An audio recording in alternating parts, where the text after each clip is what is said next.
किंवा अशा प्रकारची एक रिट्रेसमेंट बाकी असते मार्केटची. ती रिट्रेसमेंट आपल्याकडे कन्फर्म कशावरून होईल की आता सपोज इथून मार्केट अपसाईडला गेलेलं आहे, ओके ठीक आहे, पण मग इथून मग अपसाईडला पण जाईल.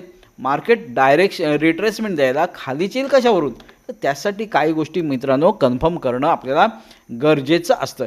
त्यासाठी कन्फर्म काय करायचं की ज्या वेळेस मार्केट मूव अप साईडला करत असतो किंवा कुठल्याही साईडला करत असतो, पण रिट्रेसमेंटसाठी मार्केट निघाल्यानंतर एखादं स्ट्रक्चर चेंज केलं आहे का हे बघणं गरजेचं आहे.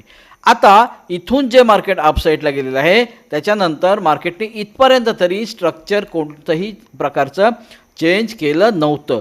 ह्याच्यानंतर मार्केट इथपर्यंत गेलं होतं ह्या लेवलपर्यंत. तिथून मार्केटने काय केलं, डाऊन साईड आलं, डाऊन साईड आलं, डाऊन साईड आलं.